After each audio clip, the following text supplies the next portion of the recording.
I'm totally fine if Trump gets impeached over this. I'll support it because the precedent needs to be set. People are not following the Constitution, and they've bastardized the War Powers Resolution as well.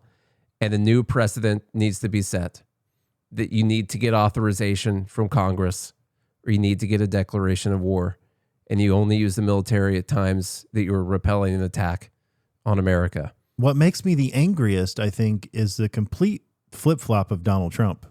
Obviously, it was a mistake. So George Bush made a mistake. We can make mistakes, but that one was a beauty. We should have never been in Iraq. We have destabilized the Middle East. But so you still think he should be impeached? I think it's my turn, isn't it? You do whatever you want. You call it whatever you want. I want to tell you, they lied. Okay. They said there were weapons of mass destruction. There were none, and they knew there were none. There were no weapons of mass destruction.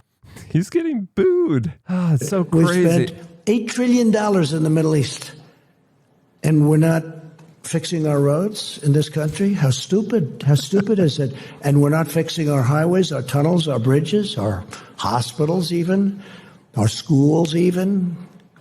It's crazy. You know, it's crazy to watch these clips. Of course, But America's interest is sometimes going to be distinct. Like sometimes we're going to have overlapping interests, and sometimes we're going to have distinct interests. And our interest, I think, very much is in not going to war with Iran, right? It would be a huge distraction of resources. It would be massively expensive to our country. All right. That was just a few days before the election, actually, in 2024. Plenty of videos of Tulsi Gabbard. Where's Tulsi Gabbard on this? Yeah. What does she do? What does she do here? We hardly hear anything from her at all since her bombshell drop about the Obama administration.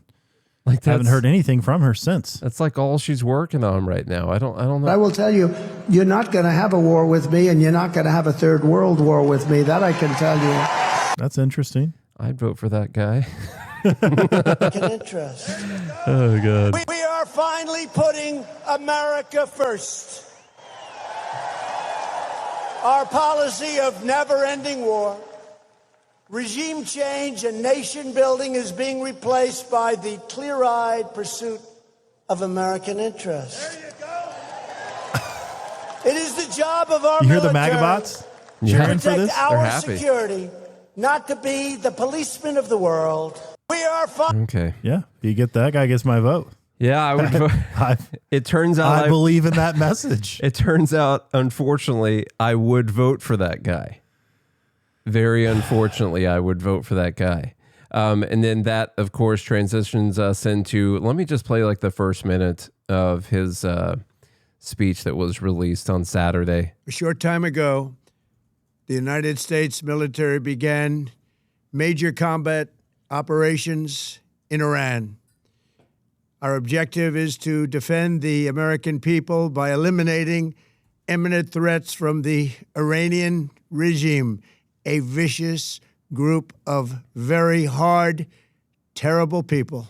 Its menacing activities directly endanger the United States, our troops, our bases overseas, and our allies throughout the world.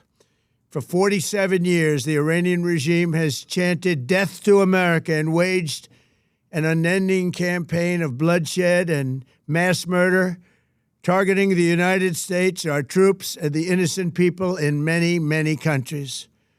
Among the regime's very first acts was to back a violent takeover of the U.S. Embassy in Tehran, which actually occurred months after they had taken over, holding dozens of American hostages for 444 days.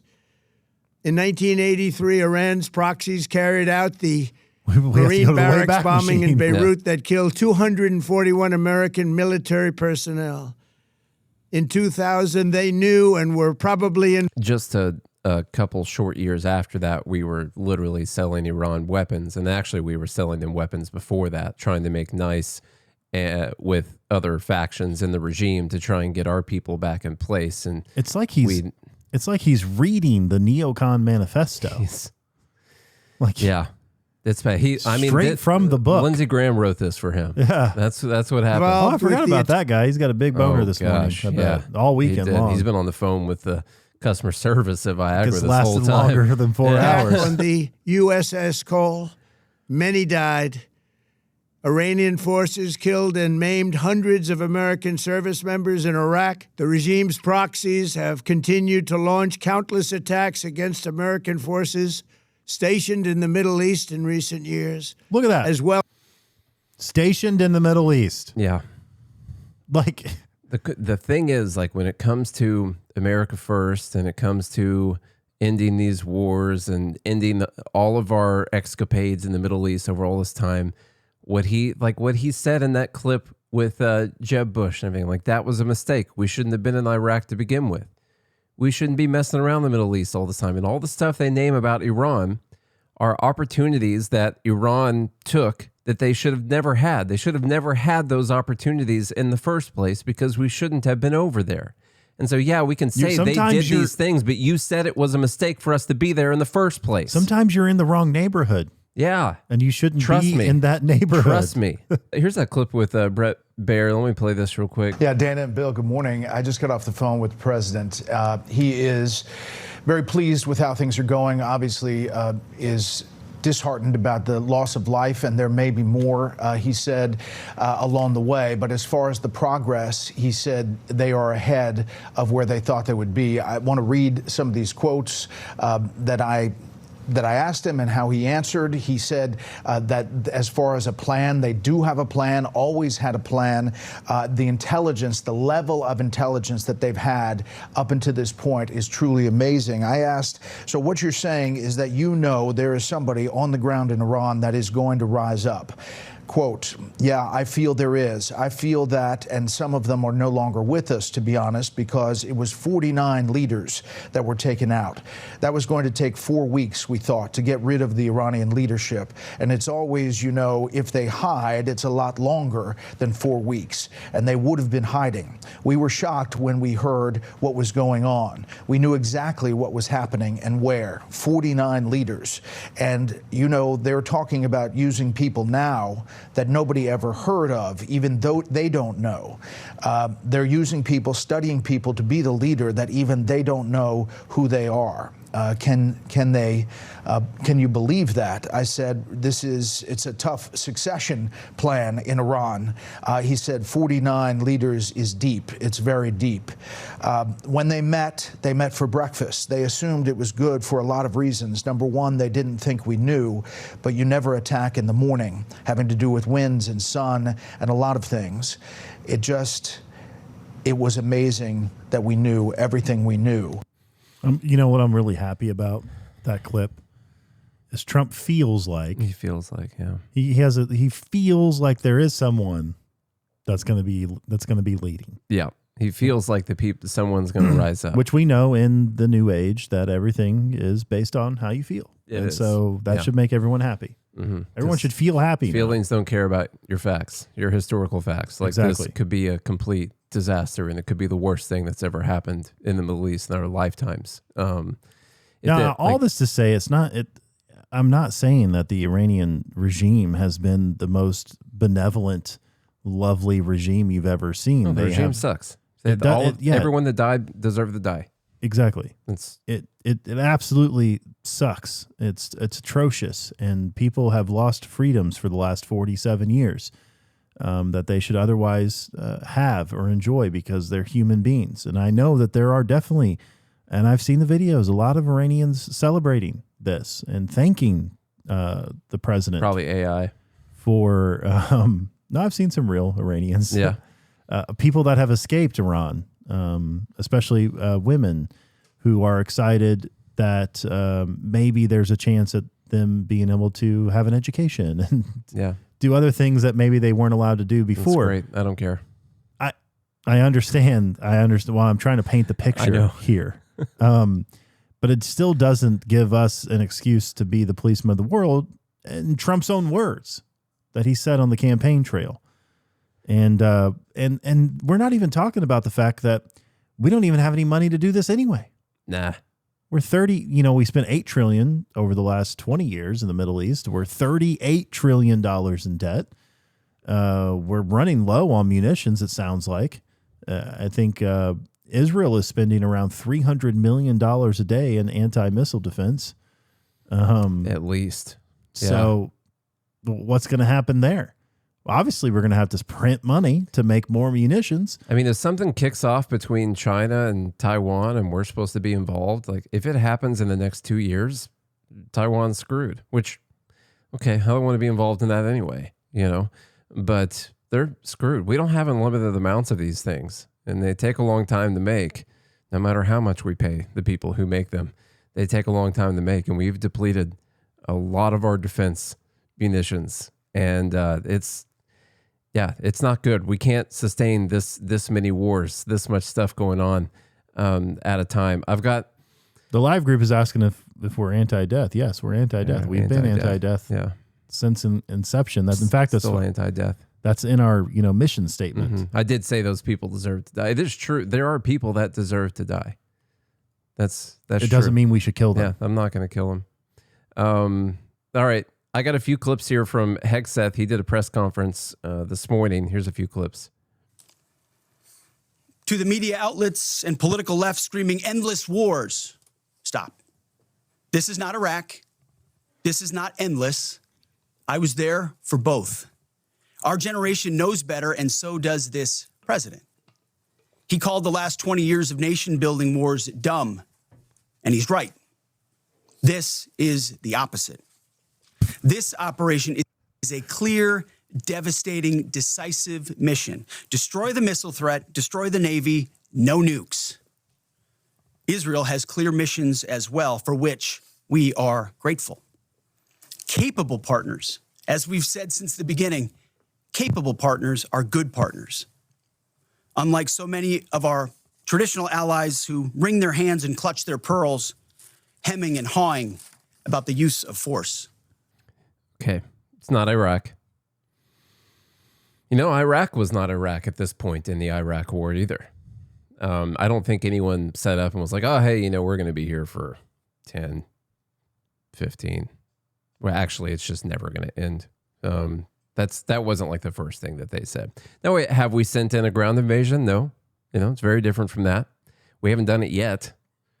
They won't rule it out, by the way, which, of course, they don't like to rule anything out. Here's another clip from Hegseth. Let's see. Why is there a community note? Okay, no. Making sure it wasn't altered or something before I played it. We didn't start this war, but under President Trump, we are finishing it. It certainly feels like we started this war. Yeah, it really does feel like we did. I love how they'll go all the way back to like 1979 and say that's when they started the war. They forgot about 53. What about 53? Why do you stop at 79? If you're going to go back that far, just go a little bit further back. What about 53? So who started this? If you're going to go way back in history to talk about this war starting, you don't just get to pick 79. That's when we cooed a democratically elected president. Their war on Americans has become our retribution against their Ayatollah and his death cult. It took the 47th president, a fighter who always puts America first, to finally draw the line after 47 years of Iranian belligerence. How is this America first? He reminded... I don't understand. Someone please explain to me. Because they killed troops, American troops, when we were also still doing things that weren't America first. Can't you connect the dots? I can't. It's that simple. Someone explain to me how this is America first. Let's see. How long will this last? I think you had a good response here. Let me see. I heard the question about 4 weeks. It's the typical NBC sort of gotcha type question. President Trump has all the latitude in the world to talk about how long it may or may not take. 4 weeks, 2 weeks, 6 weeks. It could move up. It could move back. We're going to execute at his command the objectives we've set out to achieve. And what he has shown an ability to do that other presidents can't quite seem to have the aperture to do. Well, I mean, Joe Biden didn't even know what he was doing. Is to look for opportunities and off-ramps and escalations for the United States that creates new opportunities to execute what we need on our own timeline. So you can play games about 4 weeks, 5 weeks. He has all the latitude, and I'm glad he does, because there's no better communicator than our president expressing those. I'm glad. How did Is he that Pete get Harris? How did he get all the latitude to just do whatever he wants? That was nothing but a word interesting. salad. That sounded like Pete Harris. That's what that sounded like to me. Okay, so a lot of dumb clips from that. I've got some general war propaganda. There was really one funny one from Scott Jennings, Scott Jennings is on CNN, and he does a good job on these roundtables on CNN, especially when they're talking about like woke stuff, like talking bad about the left. He's really good at that. I didn't, quite realize until recently that he was such a war hawk. But one of the most hilarious things is on Saturday, let me make sure that was set. Yeah, on Saturday, he said, senior Trump administration officials telling me that credible intelligence indicated Iran planned preemptive missile strikes against U.S. military targets in the region and against civilian targets as well. Failure to act would have resulted in mass U.S. casualties. And so the word that then went around, this has got 13,000 reposts and almost 5 million views, is that we had intelligence that Iran was about to hit us. And so... in America? No, and all the boats that we had surrounding them. Oh. And bases that we had surrounding them. All of those, yeah. Gotcha. That they were about to hit us and that they were going to hit civilian targets as well. And so therefore, we have the justification, I guess. There's credible intelligence of an imminent attack. And now today, even the administration is saying, yeah, but we didn't have any intelligence of that imminent attack. Not sure what's going on there. From Reuters, Trump administration officials acknowledged in closed-door briefings with congressional staff on Sunday that there was no intelligence suggesting Iran planned to attack U.S. forces first. Two people familiar with the matter said. The U.S. and Israel launched their most ambitious... Okay, we know about the war and all of that. So, no, there was not an imminent threat of attack from Iran. This was us doing preemptive, offensive war of choice against Iran because these people have been wanting it for 30, 40, 50 years, and finally they convinced Trump to do it. Maybe the slight edge they had with getting Trump to do it was this idea that Iran had tried to kill him a couple times. Yeah. And that could and Iran is only 30 years away from a nuclear weapon. All the time. Yeah. Maybe, I think, and I told you this before the show, I think that's going to be Trump's best fallback. The administration's, if this comes under scrutiny whatsoever, it's going to be the left's or the woke intelligence agency who came out trying to say that they had the intelligence was that Iran was behind the attempted assassination attempts. Now, look, if a country or leadership of a country does actively attempt to assassinate the president of the United States, that absolutely warrants an absolute devastation war on that leadership of that country and the entire military and anybody who had anything to do with trying to attempt to assassinate the leader of our country. That is completely acceptable, and that we should do it swiftly and harshly. And I agree 100% with that. I fall in line a little bit with Tucker Carlson on this. If you attempt to actually harm the United States in the United States, because obviously those assassination attempts were in the United States, it wasn't like, Trump was building a base in Iran's backyard and they tried to kill him for that, then I absolutely think that is an act of war against the United States by trying to assassinate our president. However, and I think Trump's going to use that, by the way. This is my prediction. I think if this comes under scrutiny, Trump's already hinted at it. He already made a statement by, they tried to get me twice. I got him first. I got him first. He literally said that. I got him first. I got you first. He's already kind of subtly hinted at that. And I think if this comes under any scrutiny whatsoever, even if Massey and Ro Khanna succeed, which they're not going to because Congress actually loves war, and they're happy the president did this first. That way they can get the sentiment of the American people before they ever have to put their name behind it. But I do think that because Trump is hinting at this, they're going to use this as an excuse, which, by the way, just tells you what a problem lying about events, like how bad that can actually turn out. Yeah, and it just shows you, which we actually talked about this before the election, and we posted about this. I found some of our old posts about it where, They tried to get Trump to attack Iran the first time around. They tried to get him to do this war. That was part of the classified documents that he took with him to Mar-a-Lago. He was like, hey, look, they were trying to give me war plans for Iran. Here it is right there. And that they tried, but the way that they were going to push him over the edge was by telling him that Iran was trying to assassinate him. We actually posted about that. We're like, that's a pretty good plan, actually, because Trump, he's not going to put up with someone trying to assassinate him a couple times. And so that could have been just a little bit. You're telling me the IRGC hired that kid in Butler, Pennsylvania? It wasn't actually. Well, they never. The intelligence never tied the Butler guy. There was a guy that they arrested beforehand, like a week before that, and that guy, basically, they're going on his word that he was working for Iran, even though they had already proven and said in documents that he was a liar. He was a known liar, but they thought he was telling the truth about this part. About that part, yeah. Trust me, bro. As I said before, in a joking manner, although it wasn't really a joke, the assassination attempts on Trump by Iran are as real as the plot to kidnap Gretchen Whitmer, which was an FBI plot to kidnap Gretchen Whitmer that they got a couple people to go along with. And that's so they could arrest them. Basically what the assassination attempts on Trump were too. Yeah. So that's what we're dealing with right now. Yeah, there's this quote right there. I got him before he got me. I got him before he got me. They tried twice. Well, I got him first. Okay. I have to go. I've got a lot of great propaganda clips and stuff like that, but I got to go to something since we got a hard stop in 20 minutes. The thing I keep falling back on, because this is already happening and we felt like this was going to happen anyway, and there's a lot of people who really wanted it to happen. Why not go to Congress and ask for a declaration of war or an authorization of use of military force? Apparently, a lot of people in Congress support this, so why not put your name behind it? It really bothers me that we're just not going to do that. And Trump is not the first president to just take this unilateral action, just decide to start a war with someone, although this probably is the biggest one with the biggest implications that we don't have any kind of authorization for.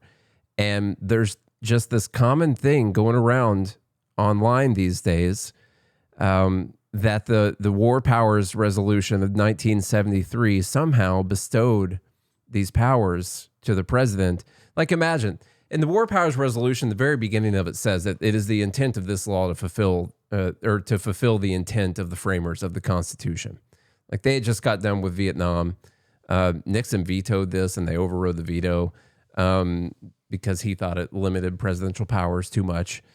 And so they were trying to basically put into law these limitations on the president and when the president could tell the armed forces, send the armed forces into some kind of battle. And Congress had just got done studying James Madison, George Washington, and all Thomas Jefferson and all the framers. I'll talk about that real quick, because this is something that's going to bother me a lot, and it should bother you as well. We're right now in the 250th anniversary year of the U.S., and no doubt we're about to have an insanely annoying 4th of July celebration in the U.S., where our leaders are going to get up and they're going to talk about the founding principles of America. They're going to read quotes from the founding fathers. They're going to talk about how great our nation is and all these great things. And one of the things the founders wanted to protect us against most was war, because they knew that that's when people lost their liberties, was during war. And so what I did was I put together a little thread of some of my favorite founding fathers quotes for the Trump administration to use in the 250th anniversary birthday party that we're going to be having. And what I really want right now is for the Republicans or conservatives or whoever else you are who talk about the greatness of America and the founding fathers and the Constitution to consider these quotes. And these are by the people who actually wrote the Constitution or who fought the war, or who were there, who wrote the Declaration of Independence.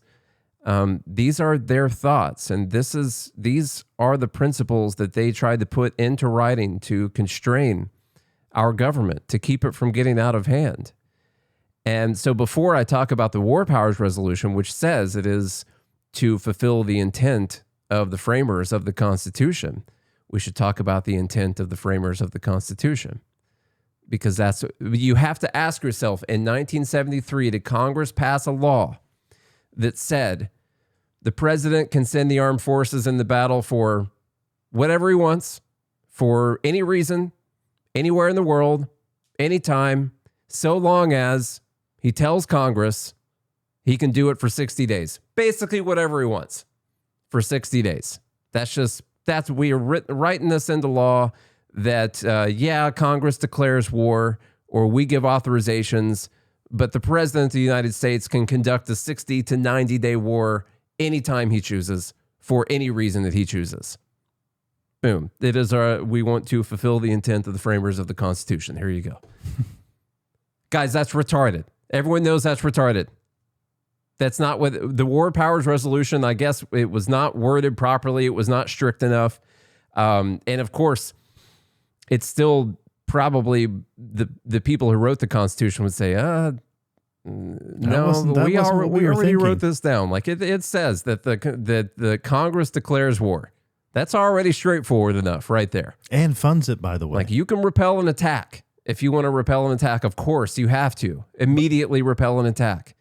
But you're not going to turn around and go offensively, preemptively, war of choice on the other side of the world for 60 to 90 days, as long as you tell Congress in writing within 48 hours, and then you fulfilled the obligation under the Constitution. And what's irritating about this is a lot of, conservatives or Republicans who love the Constitution somehow just they like when people pay it lip service, but their actions tell a different story, and they can't seem to correlate those things. They're wamboozled by the wolf in sheep's clothing, which look, I understand. It's happened to me before. I get it, but happened to me too. You have to really take into consideration what the framers were actually meaning as you dig into their not just their quotes, but the papers and the reasons they wrote these things.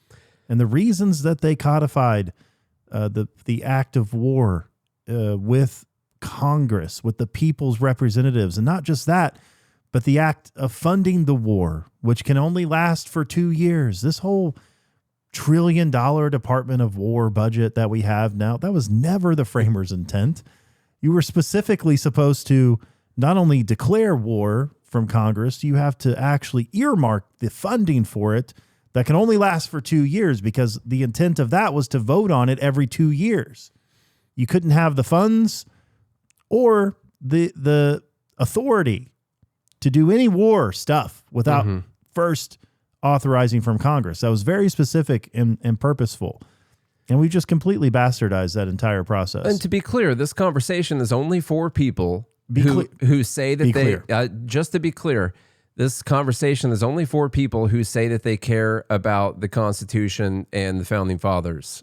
If you're someone who's like, I don't care what those guys thought, they had slaves, or whatever it is that you want to say, like, who cares what the Constitution? Who cares about that? That was almost 250 years ago. Why are we talking about that? Yeah, if you're one of those people, this is not for you. But if you're one of the people who brings it up and talks about it every now and then, well, then you should care what these people thought. James Madison said, in no part of the Constitution is more wisdom to be found than in the clause which confides the question of war or peace to the legislature and not to the executive department. He also said the Constitution supposes what the history of all governments demonstrates, that the executive is the branch of power most interested in war and most prone to it. It has accordingly, with studied care, vested the question of war in the legislature. Now, the way that people try to get out of this, the hypocrites who want to say they care about the Constitution and Founding Fathers, but also want to have the wars, is they'll say, well, that's not a war. What we did in Venezuela, that's not a war. This strike and that's not a war. We just dropped a couple bombs. What we did, Operation Midnight Hammer last year against Iran, that's not a war. We just attacked their nuclear sites, except for there was a 12-day war and then we had a ceasefire. And by the way, this is just part of that same war. Just like we said in the middle of last year, that was just the beginning of what was going to happen. And we're trying to finish it right now. Thomas Jefferson, you heard of him before. He said, "We've already given an example, one effectual check to the dog of war by transferring the power of letting him loose from the executive to the legislative body." The dog of war, letting them loose. Alexander Hamilton, when talking about the differences between the U.S. president and the king, people who were worried about powers that were being given to the president, said the president is to be commander-in-chief of the Army and Navy of the United States. It would amount to nothing more than supreme command and direction of the military and naval forces as first general and admiral of the Confederacy, while that of the British king extends to declaring of war and to the raising and regulating the fleets and armies, all which, by the Constitution under consideration, would appertain to the legislature. Meaning, yes, the president has command over the military, but he does not say when they are going to be used. He just has command once the people have decided that it is time to use that military. Obviously, and everyone listening knows that, even if you post online about supporting James Wilson. Don't know a lot about James Wilson, but he's got some good quotes. Founder. Okay, there's a lot of them out there. There's like a few that we all know about, but a lot of people signed.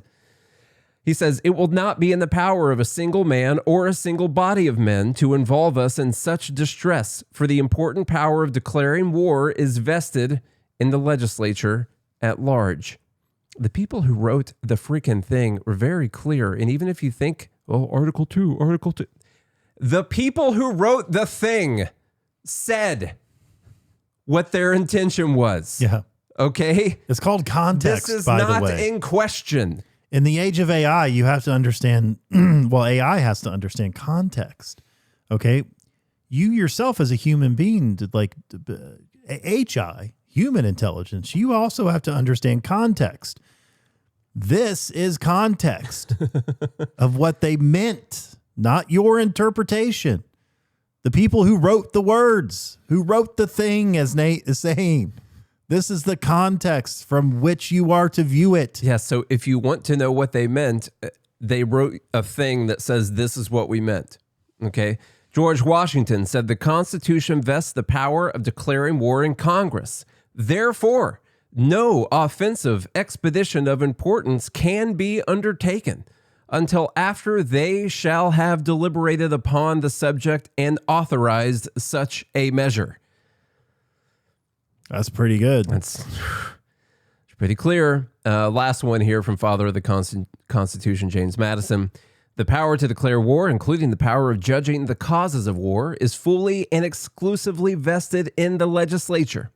The executive has no right in any case to decide the question whether there is or is not cause for declaring war. The president's only job is to motherfreaking direct the military after the people have decided that we're going to war. We flipped the whole thing on its head, and people have decided that the War Powers Resolution gives the president the power. Yes, there is a 60 to 90 day threshold where it has to stop. By the way, they just ignore it. And our main problem here, and it's not that they give him authorization for anything for 60 to 90 days.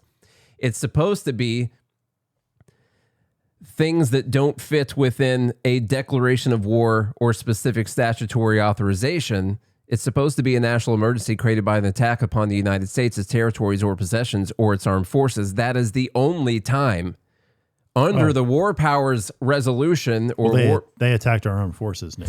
Yeah, they did. And they attempted assassination on the president of the United States. And so the question here, because it lays out the only time that the president can do this, and then sets a time period, 60 to 90 days, and then everything has to stop. So the question is, well, what happens when the president decides to just go offensively attack someone and there's no authorization and there's no declaration of war? What happens in that time? The answer is Congress is supposed to do something about it. The people's representatives are supposed to do something about it. I'm not even sure they're going to allow a vote on Massey's War Powers resolution. We'll see. It's supposed to be tomorrow. I'm not even sure if they're going to vote on the thing. They're literally just deciding that they're not going to do their job like they do on so many other things. Congress is completely fucking worthless. Okay? And they love it that way because they get to collect their paychecks, get their donations. They get to go back and forth and meet their whores in Washington, D.C. all the time. They get to do whatever other terrible things they want to do. And they just get to be cool. They get to do videos. They get to have a big social media presence and not do a single damn thing that they're supposed to do. They've just decided that the president gets to do all of these things because they don't want it on the record because then they might lose their cushy job that they have. And all I have to do is talk about it, whether they're for it or against it. And they can flip-flop because they don't have to put their name on the record.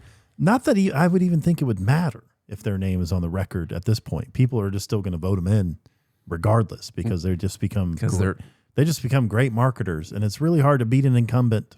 Pretty hard. It is. Unless you get a lot of money and good marketing behind you. So I don't know. How should we finish this off? Some Ron Paul? Oh, we could play Ron if you would. That'd be good. So this is from the 2012 debate. It's him and Rick Santorum. If you're listening, we've played this before, but he's even said he's not necessarily against war. Yeah, just do it the right way. The end of this is so good because you can hear the emotion in his voice, and he's so right about it when he says that this is war. People are going to die. It's such a good clip, and they're talking about Iran having weapons, and there's people that boo him. Rick Santorum's face, and remember, this is in 2012, and Ron Paul is saying they're not about to have a nuke. Guess who was right? Guess who was right in this debate? Ron Paul was right in this debate as Rick Santorum's freaking smug-ass, smirky face is acting like he's crazy for saying that Iran doesn't have a weapon or isn't about to have a weapon. And this was 14 years ago now, and they weren't. They're still a week away from having a weapon now. So he was right about it then, and he was right about it now. So here, I'll play the clip. I disagree because we don't know if they have a weapon. Matter of fact, there's no evidence that they have it. There is no evidence. Israel claims they do not have it, and our government doesn't. I don't want them to get a weapon, but I think what we're doing is encouraging them to have a weapon because they feel threatened. If you look at a map of Iran, we have 45 bases around their country plus our submarines. The Iranians can't possibly attack anybody, and we're worrying about the possibility of one nuclear weapon. Now, just think about the Cold War. The Soviets had 30,000 of them, and we talked to them. The Soviets killed 100 million people, and the Chinese, and we worked our way out of it. And if you want to worry about nuclear weapons, worry about the nuclear weapons that were left over from the Soviet Union. They're still floating around. They don't have them all detailed. So we're ready to go to war. I say going to war rapidly like this is risky and it's reckless. Now, if they're so determined to go to war, the only thing I plead with you for, if this is the case, is do it properly. Ask the people and ask the Congress for a declaration of war. This is war, and people are going to die, and you got to get a declaration of war. This is war, and people are going to die. We've already had 4 American deaths, and senseless deaths. Trump says to expect more. And personally, I think the number's probably higher than that. They know that people are not. One of the initial things we saw going around on Saturday was they did it again, took out Khomeini, no Americans died, bada bing, bada boom, whole thing's over, quickly. It took 2 hours for Venezuela, it took like 6 hours for Iran, no one died, perfect again. And people are not ready for a bunch of American troops getting killed because no one has been told why this was important. Like, they have given us one little thing after little thing, but they have not made the case to the American people. We are not sitting over here afraid of Iran. You might want to be now because there was a mass shooting that happened in Texas that was inspired by this. I'll go ahead and say that. The guy had a T-shirt on that said property of Allah, and then under that he had a T-shirt that had the Iranian flag on it. And he went and killed 2 people and injured 14 others. So you'd be more afraid of Iran now than you were even beforehand. That's immediate blowback. And that doesn't give that guy, I'm not giving that guy excuses, but these things happen. And if you don't make the case to the American people why this is so important that troops have to die, that American citizens in the U.S. now have to worry about dying because of this, and all the while we're going to keep stealing money out of your pockets and spending billions of dollars on this thing. Trillions of dollars on this thing for what? Nobody knows. No one knows. It's absolutely ridiculous. It's insanely disappointing. Well, it's for America, Nate. So, America first. This is all America first. It sounds like Israel first. It is. You call me anti-Semitic all you want. That's just what it sounds like. And I only know that because of looking at history and looking at the plans of Netanyahu. And, man, it's interesting that we interviewed Scott Horton a couple of years ago, and he kind of made this prediction in regards to Trump being bought and paid for by Israel, and it seems to be playing out in Israel's favor. And it's just quite unfortunate. And you know, I'm torn on whether I want this to be successful or not. Like, my prayer is that the least amount of people die, and that maybe this is successful so that the least amount of people die and more people around the world have freedom. But then part of me is like, if this is successful, that's just going to be the new plan going forward. We're just going to keep doing it. It sets a precedent. And I'll say one thing before we get out of here. I'll give you a clip short that we can post. I'm totally fine if Trump gets impeached over this. I'll support it. If Democrats take over after the midterms and they decide hypocritically that they are going to impeach him over this, I'll support it because the precedent needs to be set. People are not following the Constitution, and they've bastardized the War Powers Resolution as well. And a new precedent needs to be set that you need to get authorization from Congress, or you need to get a declaration of war. And you only use the military at times that you're repelling an attack on America. And if they can impeach someone and set that precedent, I'm totally fine with it. I'm fine if he gets removed to set that precedent. All right, y'all. If you enjoyed this episode, share it around. Leave us a rating and review on Apple Podcasts and Spotify. Comment, like, subscribe on YouTube. Visit the links in the show notes to support the sponsors that support this show. If you do all of that, we'll be back again on Wednesday. Until then, I hope you have a good day and a good morning, Liberty.